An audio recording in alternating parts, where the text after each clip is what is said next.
Boa tarde, pessoal. Obrigado a todos aqui por estarem comparecendo a mais um evento aqui da Shield sobre o PL 4173, que tem acompanhado aí todos os desdobramentos e as novidades no decorrer da semana passada. Antes de começar aqui, qualquer resposta, perguntas aqui, a gente fez esse plantão porque tivemos uma demanda muito grande dos clientes perguntando quais seriam os impactos relativos à estrutura, tirando dúvidas, e a gente decidiu abrir ao público. Como nós da Shield, a gente sempre quer agregar no sentido de conteúdo e também compartilhar conhecimento. Dando início aqui, eu só vou fazer um disclaimer aqui por conta da ausência de uma instrução normativa e também da aprovação do Senado Federal para o PL 4173. Então, a gente está fazendo aqui as respostas a partir do melhor texto, do melhor conhecimento que a gente tem, a partir de todas as informações que estão públicas. Então, o PL aprovado na Câmara e também sem uma instrução normativa que vai regulamentar especificamente ainda a sua aplicação em termos de planejamento tributário e aplicabilidade. O texto base foi aprovado na Câmara na semana passada e a gente vai aguardar os próximos passos no Senado Federal e também uma possível instrução normativa definindo aí uma sanção presidencial desse projeto de lei. Perfeito, pessoal. Eric, obrigada pelo disclaimer, né? Pessoal, boa tarde. Vamos dar início, então, ao webinar para responder as dúvidas enviadas pela nossa audiência sobre a PL 4173. Hoje conosco teremos a equipe de gestão completa da Shield International Tax, o Eric Abramovitz, nosso Wealth Planner, já deu aí a pequena introdução para a gente, Patrícia Quintas, Head da Shield, e Adriele Oliveira, Manager de Tax Obligation. Mas para quem não nos conhece, a gente sabe que tem bastante gente nova, né, nos acompanhando por conta desse assunto, né, da PL. Queria só fazer uma breve introdução, que a Shield International Tax é uma empresa que ajuda brasileiros a internacionalizar patrimônio desde 2012, sempre preocupados com a melhor ótica tributária e sucessória das estruturas dos nossos clientes no exterior. Nós já fizemos mais de 600 estruturações internacionais, temos mais de 200 clientes que contratam o nosso serviço recorrente e entregamos anualmente mais de 300 declarações de imposto de renda nos Estados Unidos, que inclusive vai ser uma pauta, né? Tem algumas perguntas aqui sobre isso.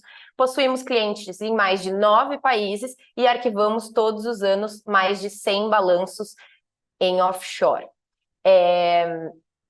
Tem bastante gente nova, né, como eu mencionei, então para quem quiser receber conteúdo exclusivo sobre a PL, ainda não está no nosso canal, né, do WhatsApp, para fazer parte é só apontar a câmera do seu celular para o QR Code aqui da tela e a gente já vai passar para o Q&A, tá bom? Posso deixar esse QR Code no final, me avisem no chat se precisar. Queria convidar o Eric mais uma vez, só para dar um breve contexto sobre o projeto de lei, antes da gente passar para as perguntas e respostas, e aí eu vou ficando de olho aqui no Q&A, se alguém tiver alguma dúvida, a gente pode pontuar ao longo da apresentação. Então, como próximos passos aqui, em razão do PL, a gente foi aprovado na Câmara e ele vai seguir para o Senado, certo? Seguindo para o Senado, a gente espera aí se uma possível aí, aprovação, então alguma emenda, teoricamente ela vai ter que voltar para a Câmara para ser analisada novamente, mas o texto agora ele segue para o Senado e caso seja aprovado na sua íntegra, vai para a sanção presidencial para a partir daí começar a surtir efeitos. Se ele for aprovado, sancionado esse ano pelo presidente da República, a partir de 1º de janeiro ele já começa a surtir efeitos, e caso seja sancionado no ano que vem, é necessário respeitar o princípio da anterioridade e somente surtirá efeitos a partir do próximo exercício fiscal.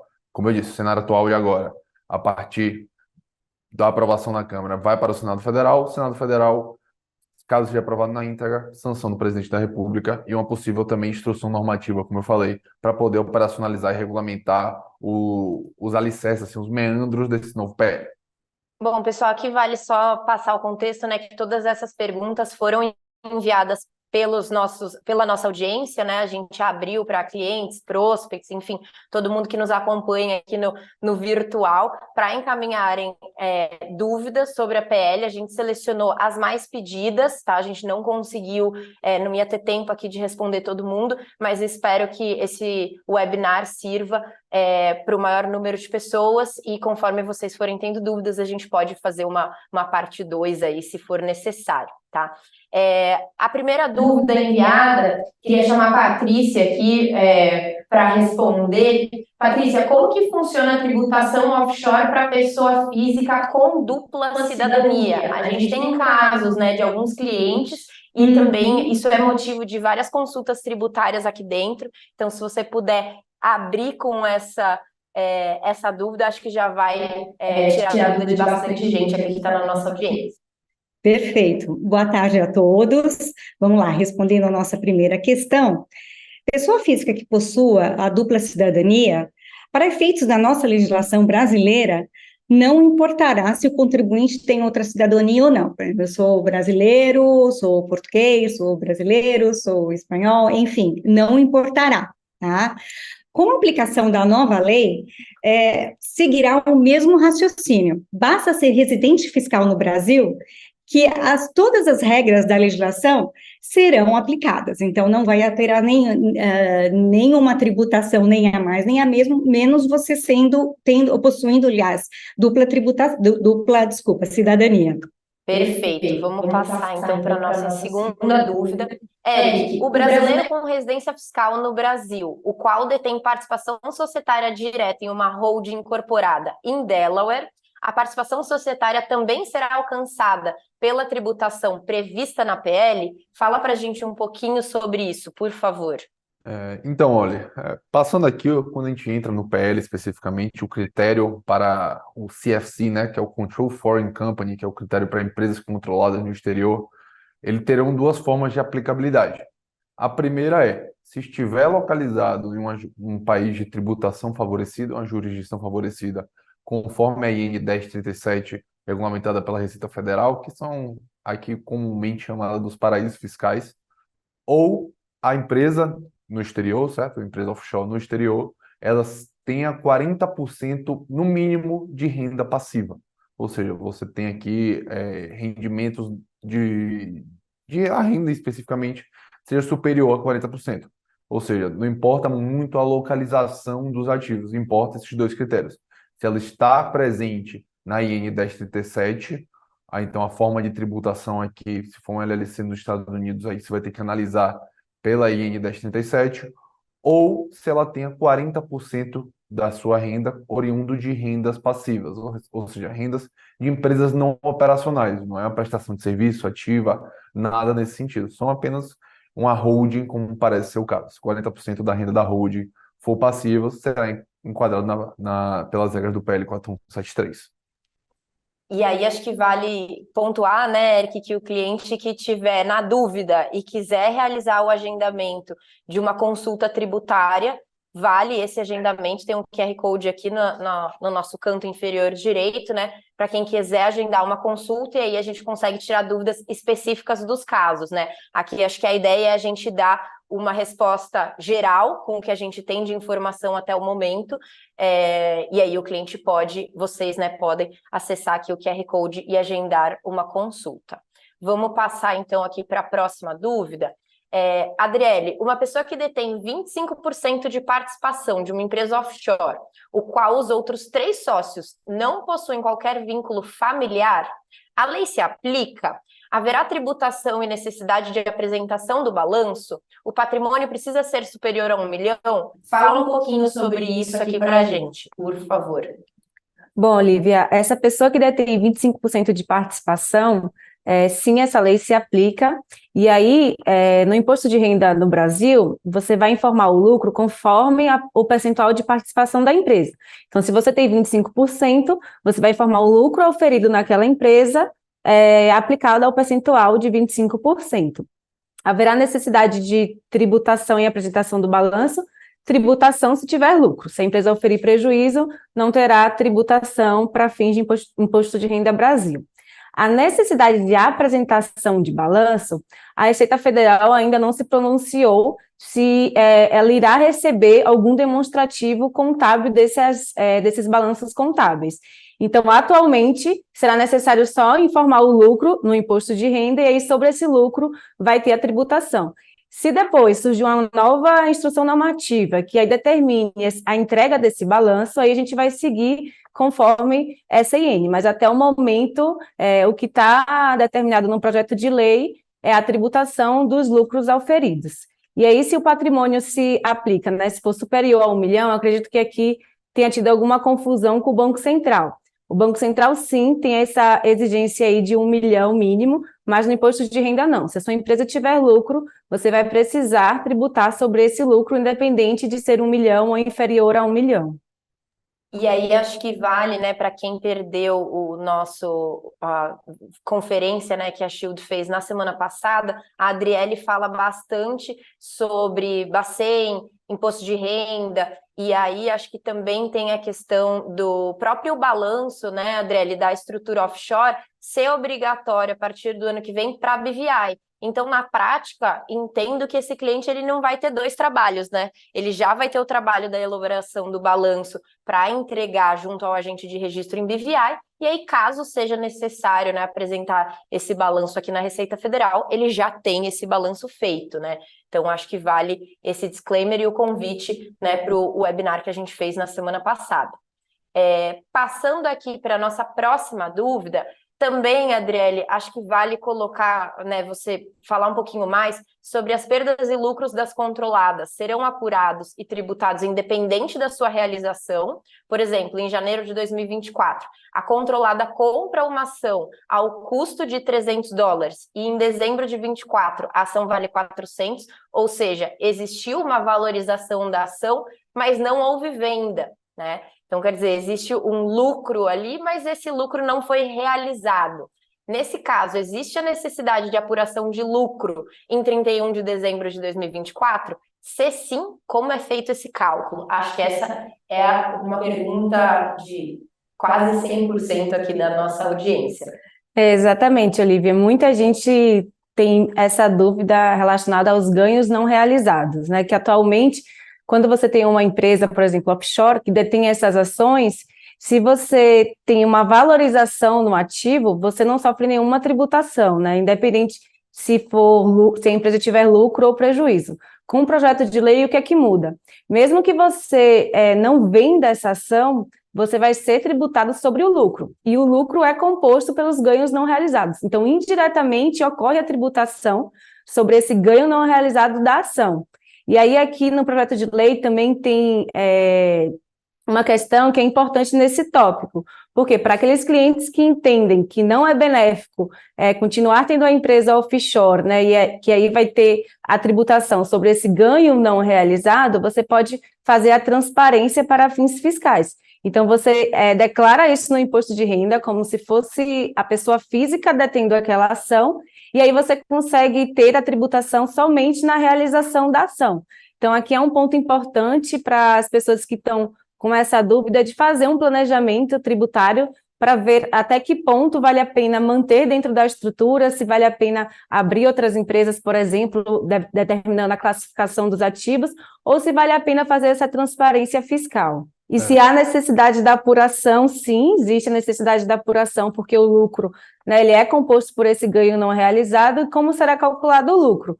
O lucro, ele vai ser calculado de acordo com a jurisdição da empresa, né? Então, por exemplo, offshore em BVI, a gente segue as normas internacionais, e esse lucro é a base de cálculo para a tributação do imposto de renda aqui no Brasil. Perfeito. Eric, você queria fazer algum comentário só antes de eu passar para a próxima pergunta? Sim, apenas complementando aqui a Adriele, eu acho que é importante falar que essa questão dos ganhos não realizados talvez seja o grande calcanhar de Aquiles do PL 4173, tá?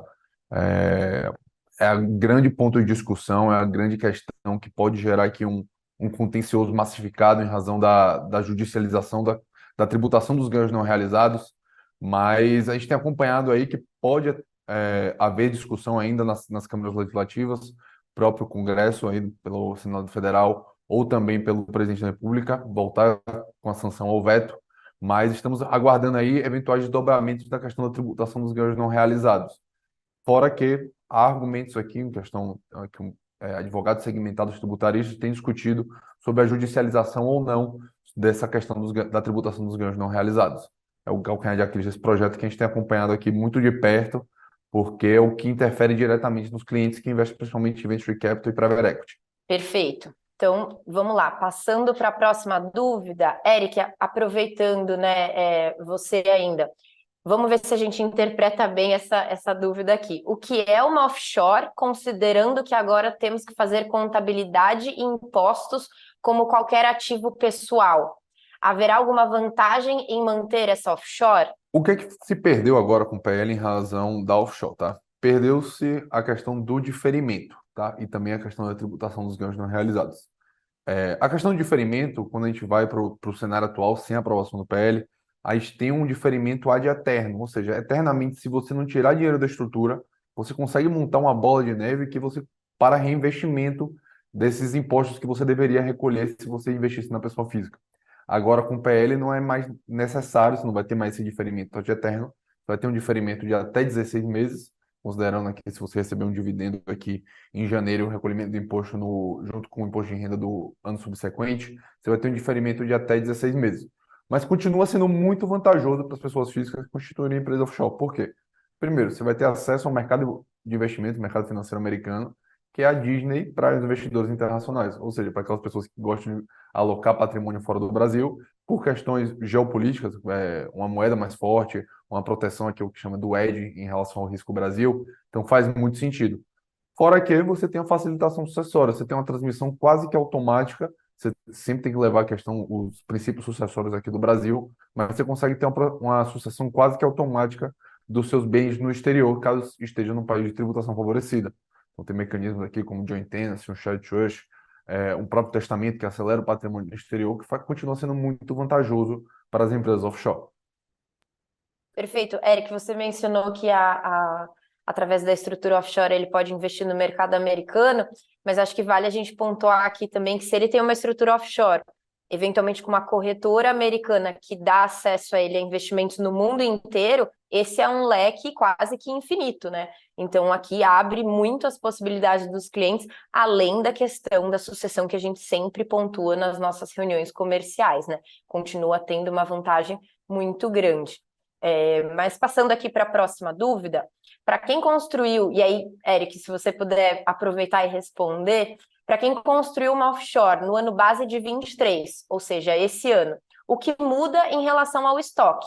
Rendimentos continuam sem tributar, pois já são tributados, né, na fonte em 30%, e quanto ao lucro da venda, antes eram isentos de 35% e agora, né, como que fica essa relação? Os rendimentos, eles nunca ficaram sem tributar porque eles são tributados em 30%, tá? Olha, isso aqui é muito importante você ter em mente isso, porque quando a gente investe no mercado americano, o fisco americano, ele primeiro, ele retê O tudo. pessoal não vê e acha que não teve retenção, né? Exato. Então, primeiro, ele retê os 30%, que é a alíquota flat para todos os não residentes que investem lá. Então, se você abrir seu extrato do banco, sua conta de investimento, se você recebe eventualmente um dividendo, você vai ter lá withholding tax, 30%, se você somar o valor do dividendo, se você aplicar 30%, é o valor do withholding tax. Então, via de regra, você será tributado 30%, não é porque você tem uma empresa offshore que você não vai ser tributado nesses 30%, tá? Em relação ao estoque, é um ponto aqui que a gente tem que avaliar caso a caso, para ver se você tem lucros acumulados ou não, que você pode atualizar ou não. Então, você tem uma linha muito específica do balanço que está lá contabilizado todos os seus lucros ao decorrer da constituição da sua empresa offshore. Então, se você teve lucros aqui a partir de determinado exercício, faz sentido sim você ter aqui seu estoque. Provavelmente a pergunta dela foi atualização, faz sentido sim atualizar. Quanto ao lucro de venda, antes era isentos até 35 mil. E agora? Mais um ponto aqui, talvez a pergunta não tenha sido formulada da maneira correta. O que isso quer dizer aqui? Não era o lucro da venda efetivamente, não era a diferença. Era uma alienação, ou seja, uma venda e não a diferença positiva quando a gente vai na letra fria da lei. Não é o lucro, não é a diferença positiva, é simplesmente o valor da venda. Então vamos fazer um paralelo aqui que essa isenção de bens de pequeno valor também incide no Brasil. Apenas para que possa aqui elucidar aqui os fatos, facilitar a compreensão. Se eu vendo um carro aqui no Brasil pelo valor de 34 mil, eu entro na isenção de bens de pequeno valor para venda, tá? Então não era o lucro da venda, é o valor da venda especificamente. E agora, eles continuam ainda isentos? Eles não continuam isentos, não são mais isentos. Não é que o texto foi revogado, é porque veio uma lei especial, uma lei específica, que trata sobre rendimento no exterior, que hoje em dia você tem a alíquota flat de 15% sem progressividade e faixa de isenção, ou seja, 15% para tudo que você tiver de rendimento no exterior com os impactos no Brasil. Se você for tributado em 30% nos Estados Unidos, você pode compensar no Brasil pelo acordo de reciprocidade. Então, em tese aí, eu acho que as respostas eram essas aqui. Desmistificar falsas crenças também é importante aqui poder facilitar a compreensão do conteúdo. Perfeito, perfeito. Acho que ficou bem claro. Patrícia, muda alguma coisa para o ano fiscal de 2023, essa eventual aprovação, né? As novas regras são implantadas imediatamente em janeiro. Aqui ele ou ela, né, tá afirmando 2024 ou vai ter alguma regra de transição? Acho que a pergunta aqui também não foi muito feliz, mas a gente tentar interpretar aqui o que você puder falar para a gente sobre isso. Sim, lógico. Bom, essas novas regras, elas valerão, né, a partir de janeiro de 2024, né? Seria interessante o contribuinte ficar atento em organizar-se com as novas regras, né, do momento em que houver uma publicação dessa instrução normativa, né? Eu acho que ainda não tá muito obscuro ainda dizer o que eu preciso fazer, algum momento de transição entre que 2023 e 2024, enfim, temos que aguardar mais um pouquinho alguma instrução para saber como agir no operacional, tá? Um ponto super importante é que o contribuinte já tem que ficar ciente da importância, por exemplo, para quem é possuidor de offshore, a contabilidade está em dia, né? Porque, com certeza, a partir de 2024, ela vai ser super necessária, a PL 4173 sendo aprovada. E por que isso? Porque com a contabilidade sempre em dia, ela vai ser o objeto de apuração do resultado do lucro, né, e possível tributação. Então, mais uma vez, a lei iniciará a partir de janeiro de 2024, qualquer transição que deverá ser feita, com certeza, através de uma instrução normativa, onde o contribuinte poder se basear como que deverá proceder dali da frente. Perfeito, Patrícia. Então, sendo aprovado esse ano, 1º de janeiro, isso passa a valer, e aí a gente tem que tomar os devidos cuidados, né? Para nós seria melhor se essa aprovação acontecesse, essa definição, na verdade, né? Aprovação ou não, o quanto antes, porque aí o cliente tem mais tempo, né? Para se programar para a virada do ano, mas enquanto isso a gente vai tentando adiantar o que a gente consegue, né? Inclusive, Olivia, quando a gente fala de contribuinte, como é que vai correr essa transição, lembrando que o contribuinte ele deve estar preparado na entrega da declaração, não somente um dia depois, né? Como bom brasileiro, eu sempre gosto de fazer tudo em última hora. Com certeza. E agora, com essa alteração na lei, tem informações super importantes que deverão estar ali seguindo a regra do dia a dia, com uma contabilidade de uma empresa. Não tem como você fazer uma contabilidade um dia antes de entregar a declaração. Então, o contribuinte, tanto hoje como depois, ele sempre tem que estar com a disposição, né, dessas informações em dia, nunca deixar nada para a última hora. Perfeito. E aí, aproveitando, Patrícia, em relação ao acordo de reciprocidade tributária Brasil-Estados Unidos, né, se vai ter alguma mudança desse acordo? E aí, uma pergunta mais específica, né, os rendimentos dos REITs atualmente são tributados em 30%. Se o contribuinte vai precisar pagar mais 15 além dos 30, que eu estou entendendo que são aqueles 30 retidos na fonte, né? Exato. Então, vamos lá, se você puder ajudar a gente. Tanto quanto a lei atual e qualquer alteração que tenha, inclusive é previsto na PL as reciprocidades, né, de tratamento de compensação de impostos, como, por exemplo, você aqui, a pessoa que fez a dúvida, comentou Estados Unidos, mas nós temos reciprocidade com outros países, Reino Unido, Alemanha, enfim, temos com outros países. Então, a PL prevê isso, como a lei atual já tem essa previsão, já pode se compensar esse imposto que foi pago de países na base de cálculo, seria diretamente no total do imposto a pagar, né, tanto reciprocidade como países com um tratado de tributação. Se o contribuinte reteve nos Estados Unidos 30%, como ele já pode compensar isso aqui no momento em que ele for calcular o imposto, ele não terá mais que pagar os 15%, porque ele já antecipou esse imposto nos Estados Unidos, e os Estados Unidos possuem tratado de reciprocidade com o Brasil. Agora, uma coisa que é muito importante pontuar, se esses 30% por algum motivo, né, na entrega de uma declaração de imposto de renda como não residente nos Estados Unidos, ou seja, lá ele como residente, no caso 30% a gente sabe que é para não residente, se esse valor de imposto for restituído, ele não poderá ser compensado no Brasil. Então, a regra é válida, sim, desde que esse valor não tenha sido restituído no país de origem, que seria o caso aqui, Estados Unidos. Então, a gente tem que ficar muito alerta com relação a isso. Eu já falei isso em webinars anteriores.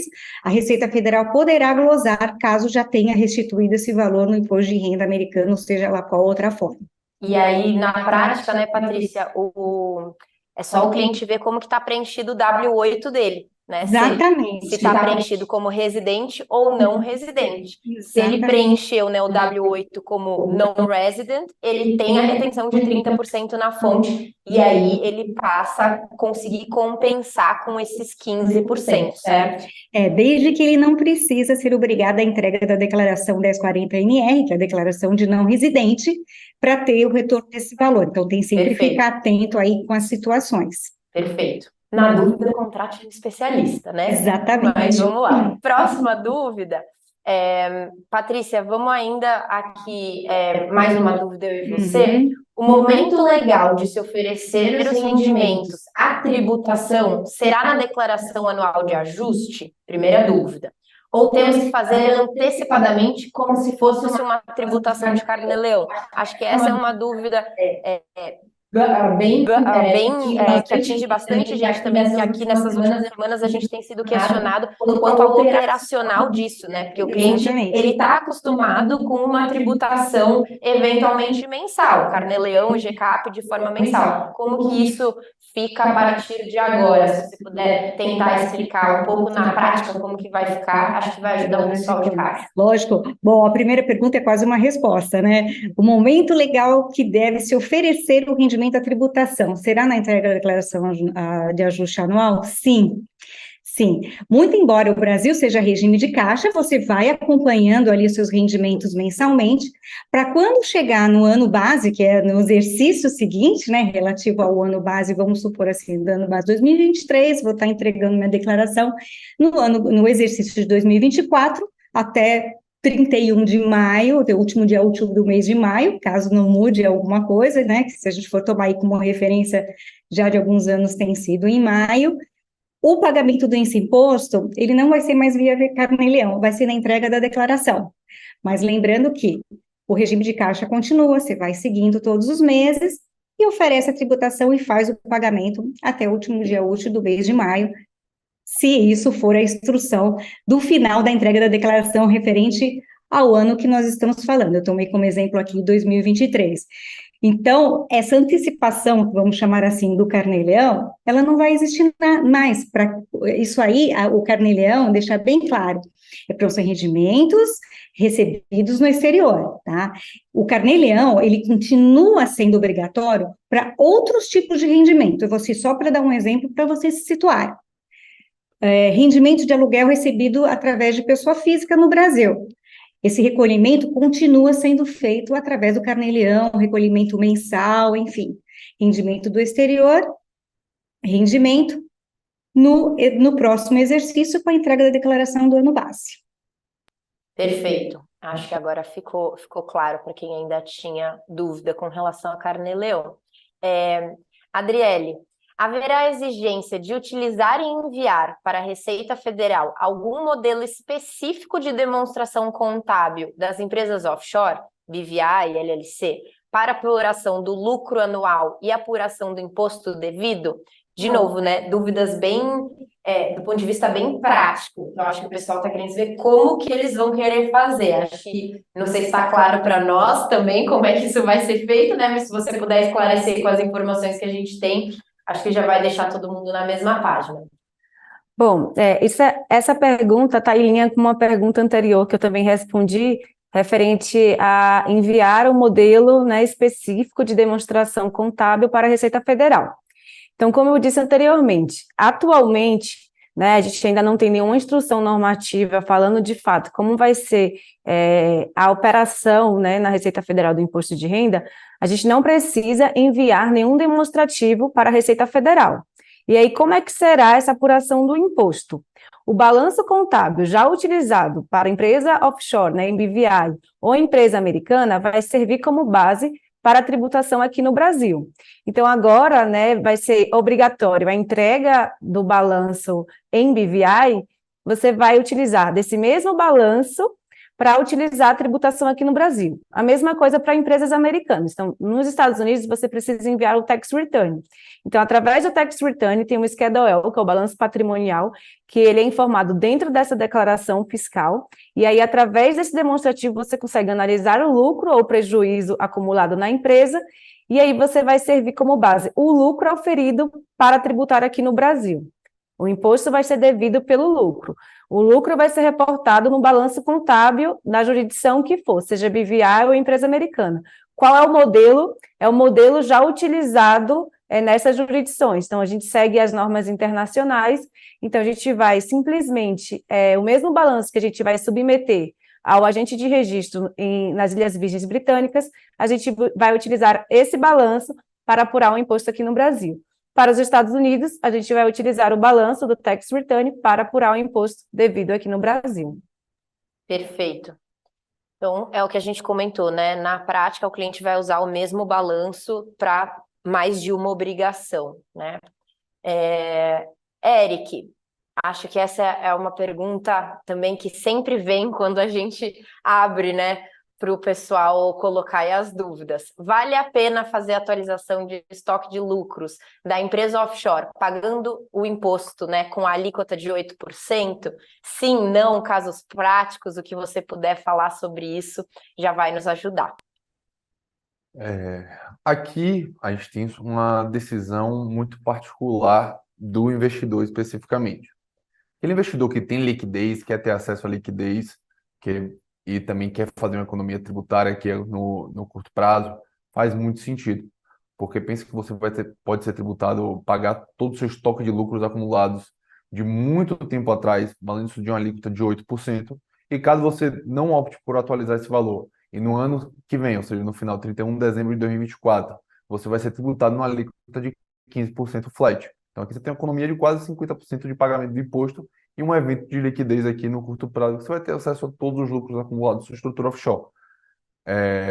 Aqui eu vou aproveitar e vou fazer responder umas perguntas que estão aqui no Q&A, que tem muito a ver com esse assunto, e trazendo também a baila aqui algumas interações. Eu não consegui olhar o Q&A, Eric, mas se você pudesse também responder, né, se a gente pode atualizar parcialmente esse estoque de lucros, isso é algo também que os clientes sempre perguntam, se ele precisa atualizar o estoque de lucros completo ou se ele pode fazer uma atualização parcial disso.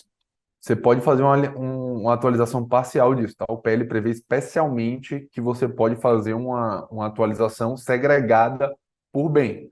Então vamos pensar o seguinte aqui, eu comprei uma ação da Apple que valia $5, eu entrei lá junto com o Steve Jobs. E nisso, a ação da Apple hoje em dia está valendo $300. E aí você pode, de fato, atualizar esse valor da ação que você comprou.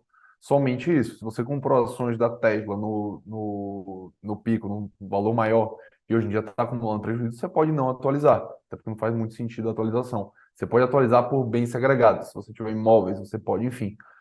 Não é necessário atualizar toda a estrutura offshore.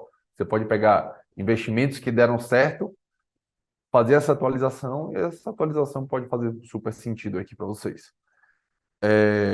Aqui também é importante destacar que, eu já cheguei a comentar anteriormente sobre a economia que vocês terão aqui no curto a médio prazo, que vai ser necessário para quem tiver uma estrutura offshore, 31/12, tiver uma estrutura offshore, vai ser necessário o pagamento de imposto, de alguma forma.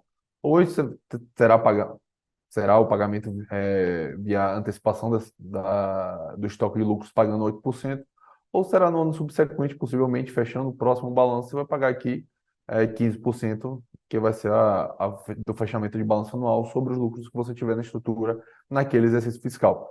Então, se a gente for pensar aqui em termos práticos, a partir do dia 1º de janeiro de 2024, sua estrutura vai ser uma nova estrutura, com novas regras, novas disposições, novas operacionalizações, que você vai sempre ter que levar em consideração. Perfeito. Vamos passar para a próxima dúvida.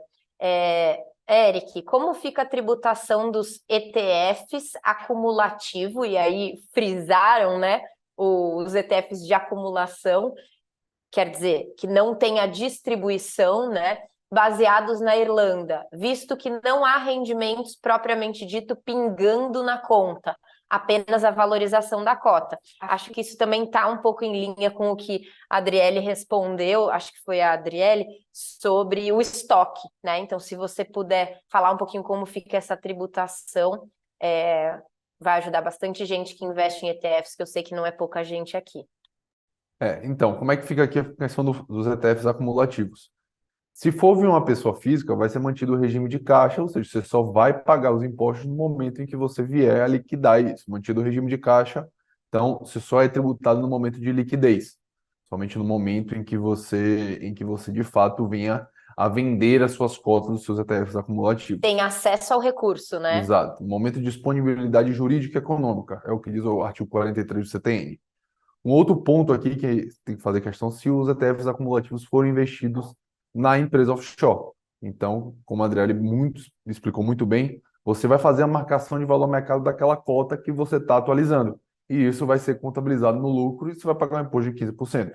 Então, talvez faça sentido aqui para você investir nos ETFs acumulativos via pessoa física e a tributação vai ser exatamente a mesma. Muitas vezes esses ETFs acumulativos são constituídos na Irlanda, então não estão fora dos Estados Unidos, só vai pagar imposto no momento de percepção de fato e da valorização da cota da venda, dessa cota valorizada, quanto se for numa empresa offshore faz muito mais sentido você investir de fato se for uma empresa transparente para fins fiscais, porque aqui você vai ter a tributação dos ganhos não realizados. E aí, para quem perdeu a nossa explicação, né, da offshore transparente, já está o webinar no nosso canal do YouTube, que o Eric explica um pouco melhor sobre isso, mas dependendo aqui das perguntas, a gente pode voltar nessa explicação também, tá? Nossa próxima pergunta, Adriele, o pessoal está querendo saber como funciona a tributação para empresas partnership, chamadas na LLC, nos Estados Unidos. O que significa ser uma empresa considerada pass-through? Então já ajuda um pouquinho, né, na resposta anterior. E no Brasil, quais são os efeitos tributários de uma empresa partnership? Se você puder explicar para a gente, por favor. As empresas partnership são aquelas que detêm mais de um sócio e são transparentes para fins fiscais, que é exatamente o que significa pass-through, que é a próxima pergunta. Então, ser uma empresa pass-through é uma empresa transparente para fins fiscais. E o que significa isso? A tributação, ela não ocorre no nível da empresa, ela ocorre diretamente no nível dos sócios que detêm aquela empresa. E quais são os efeitos tributários das empresas americanas aqui no Brasil? Ela terá o mesmo efeito de qualquer outra empresa fora do exterior, ou seja, vai ter tributação sobre os lucros auferidos. A diferença é que, para a empresa partnership, o que é que ela ocorre? A tributação é no nível dos sócios, mas o governo americano, para fins de assegurar que aquele imposto vai ser pago para não residente, ele retém na fonte a alíquota máxima dos impostos. E aí, no momento que a gente faz a declaração dos sócios, é quando a gente tem a restituição daquele imposto pago a maior. E aí, para fins no Brasil, vai precisar ter um controle do que de fato foi pago para a empresa partnership. Então, você teve um imposto retido no nível da empresa, depois, quando você fez a declaração individual, você teve uma restituição, e aí o net entre o valor pago anteriormente e a restituição vai ser de fato o que foi pago de imposto.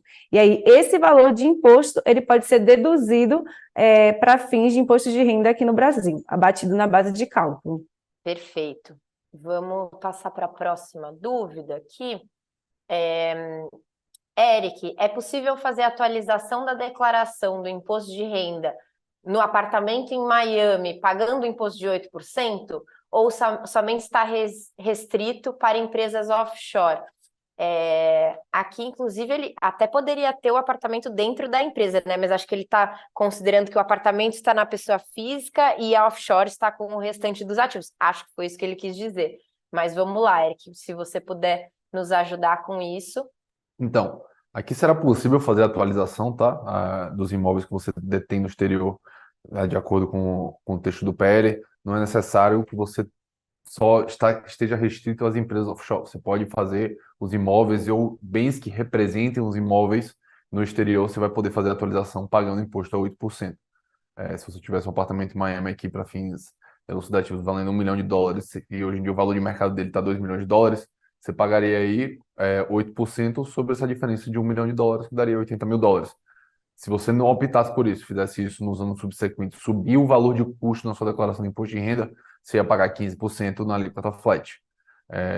Eventualmente aqui, se você tiver uma venda, está mantido as regras de tributação, tá? Então, os imóveis em geral estão mantidas as regras de tributação, mas beneficiaram aí essa questão do aumento aqui dos custos previstos na declaração de imposto de renda para as pessoas físicas. Perfeito. Eric, nossa última pergunta aqui, acho que a resposta vai ser parecida com a anterior, né? Mas acho bom a gente pontuar todos os casos.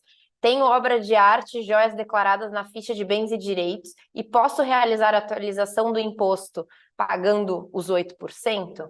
Sobre essa atualização do imposto, o legislador ele colocou algumas imposições aqui para os contribuintes que é muito importante a gente levar em consideração. Esses bens que eles não possuem valuation, não possuem tangibilidade, se consiga exprimir de fato um valor de mercado sem uma determinada apuração, ele vedou essa atualização no imposto, na declaração do imposto de renda, pagando-se os 8%. Por quê? Você não consegue ter muito tangibilidade de quanto vale uma obra de arte, é muito mais algo sensitivo do que de fato um valuation específico por uma empresa, feito a partir de métodos contábeis, societários e econômicos também. Então, obras de arte, joias, tem até, salvo engano, na legislação tem algo a ver com reprodução animal. Então, tem algumas vedações de atualização que você tem para os seus ativos no exterior que o legislador ele impõe.